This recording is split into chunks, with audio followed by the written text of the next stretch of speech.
हम लोग पहले स्थल मंडल के बारे में पढ़ लिए हैं, ठीक है ना? Yes ma'am. 7 भाग होते हैं। जमीन का जितना भी भाग है उसको 7 भाग में महाद्वीपों के बारे में पढ़े ना? Yes yes. अब उसी तरह से दूसरे में वायुमंडल। कई मंडल है ना पृथ्वी के परिमंडल में। अब ये देखिए दूसरा है वायुमंडल। इसमें भी 1 2 3 4 5 यह 5 भाग में बटा हुआ है वायुमंडल। ठीक, ये वायुमंडल है कहाँ? तब इधर देखिए, ये अपना पृथ्वी है। ठीक, इस पृथ्वी पे 1 2 3 4 5 ऐसे चारों तरफ से ये अपने पृथ्वी को 5 परत में प्याज जैसे होता है ना, उसी तरह से ये 5 परतों में पृथ्वी को घेरे हुए है। ठीक, तो पहला परत जो है क्षोभ मंडल, यह 15 किलोमीटर में है। जितना भी बादल, आंधी, तूफान होता है, ओला पड़ता है, कोहरा होता है, ये सब इसी में बनता है। ठीक, ये सारी घटनाएं इसमें होती है। और जो हमारा जहाज उड़ता है, पैराशूट उड़ता है, वह 5 यहाँ पे 50 किलोमीटर ये है, 5 नहीं है, क्या है 50 किलोमीटर में। ठीक है ना? तो ये 50 किलोमीटर के ऊपर तक पाया जाता है, जिसमें हमारा सारा जहाज वायुयान होता है। आ रहा है समझ में ना? यानी कि हम जो देख रहे हैं इससे 50 किलोमीटर ऊंचाई पे जो हमारा जहाज उड़ता है, यह कहलाता है समताप मंडल। ठीक, अब उसके बाद मध्य मंडल। कभी आप रात में देखते हो तारा टूटता हुआ? यह 80 किलोमीटर जब ऊपर हम जाएंगे तो यह वायुमंडल 80 किलोमीटर तक है, मध्य मंडल। और इसमें हमारा क्या होता है, तारा टूटने की घटनाएं होती हैं। अब इसके बाद एक आता है 400 किलोमीटर तक का ओजोन परत। ओजोन परत क्या है? यह एक ऐसा छन्नी है जो पृथ्वी की हानिकारक किरणों को हमारे तक पहुंचने से रोक देता है। ठीक ना? नहीं तो हमको बहुत सारा स्किन की प्रॉब्लम होती। इसे हम कहते हैं आयन मंडल। क्या कहते हैं?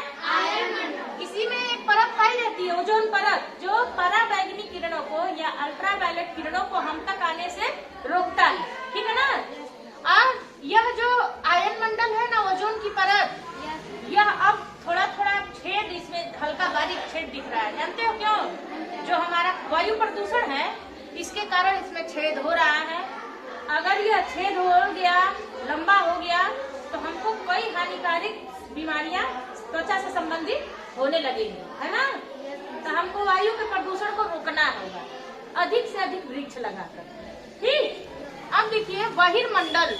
यह बिल्कुल 500 किलोमीटर तक के ऊपर वाले हिस्से में ये हानिकारक गैसें पाई जाती है, जैसे कार्बन डाइऑक्साइड, मोनोऑक्साइड, आर्गन और इस तरह से मीथेन, ये सब गैस ऊपर पाया जाता है जो बहुत ही हानिकारक है। ठीक है ना? यही सारी गैसें हमारे तक ना आने पाए, इसके लिए यह एक परत हमारा वायुमंडल का है, ओजोन की परत। हाँ, अब देखिए यह पूरे वायुमंडल पता चल गया ना, यह पृथ्वी से क्यों चिपका हुआ है? क्यों? मैम पृथ्वी में गुरुत्वाकर्षण है। हाँ, पृथ्वी में क्या है? गुरुत्वाकर्षण। हाँ, गुरुत्वाकर्षण बल के कारण यह पृथ्वी के चारों तरफ क्या कर रहा है? गोल गोल घुमा हुआ है और इसको पकड़े हुए है। ठीक है ना? अब इस पूरे गैस में जितना भी ये परत है ना, 5 परत, इन 5 परतों में सबसे ज्यादा क्या है वायुमंडल में? 78% क्या है? सॉरी, 78% नाइट्रोजन है। क्या है? नाइट्रोजन। और 21% ऑक्सीजन। और 1% गैस में कार्बन डाइऑक्साइड, मोनो, वही हानिकारक गैसें जो है वो सारी पाई जाती है। ठीक है ना? अब इधर देखिए, यह वायुमंडल आपको समझ में आ गया? 5 परत है, पृथ्वी के चारों तरफ घेरे हुए हैं।